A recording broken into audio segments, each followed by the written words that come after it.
While Kenneth is working really hard to get water to this house, Nick here is working on keeping water out of the house. This is Nick Sabino, and he is with the National Roofing Contractors Association. Hey, Nick, how you doing? Hi, Vicki. You know, this house had a lot of damage from the water because they, just poured over the gutters, and it was allowed to get into the foundation, and we had to spend a lot of money to bring things up. How long should a roof be expected to last on a house? If you use a licensed professional roofing contractor who installs and designs the roof system, you should expect 25 years and beyond. Really, that long? So, this house, I think we kind of did some research and found out it's only about 3 years old, so that makes it kind of a little baby. So a lot of that water damage was done prior to them putting the new roof on. Now, you said licensed contractor. What are the benefits of working with a licensed contractor as opposed to maybe just somebody that's got the lowest bid? A licensed contractor is going to look at the project in a comprehensive manner, and they're going to start with good design, followed by good workmanship, have a quality assurance inspector on site or a field inspector, field supervisor.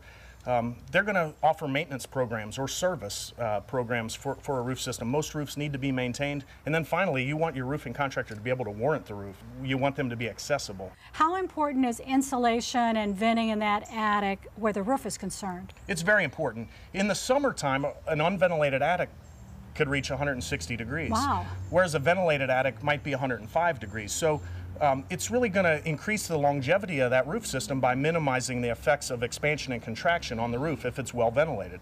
How do you know if you've got the right size gutters for your house? When we look at the gutters for a house, what we do is we take the surface area of the roof and we also apply it to the historical rainfall data in a certain region. So typically a residential roof system, we would want to apply a 6-inch gutter to that house. Yeah, these are like a 5-inch that is here. Right. So you need to beef up that size.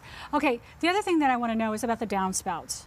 Okay, so in the downspouts, when they come down, you need to get that water away from your foundation. Whose job is all of that to work together to make that happen? Typically the downspouts are the underground connection is going to be installed by a plumber, and we're going to install the downspouts into the ground where the plumber installs the underground. Okay, and then the landscaper guy, I guess, gets involved too because he's got digging and things going on, so they kind of work as a team to make that happen.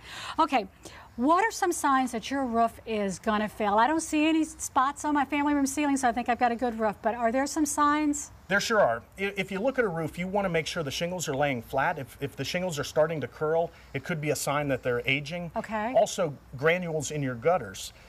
If you see a large amount of granules in the gutters, that's not a good sign. That's showing that the roof is really starting to deteriorate. And then the last thing I would say is making sure that the shingles have good adhesion to one another. You don't want them flapping around in the wind or susceptible to blow off. Okay, so when you say granules, I'm thinking granules are just what's adding the color, but what is their real purpose? The granules protect the asphalt in the shingles from ultraviolet radiation. Oh, okay, so that they're a big role there, not just pretty for us designers, right? Okay, well, I think that, we're in good shape because the roof is here, but we're not in good shape with the gutters, so I think that's where we need some fixing.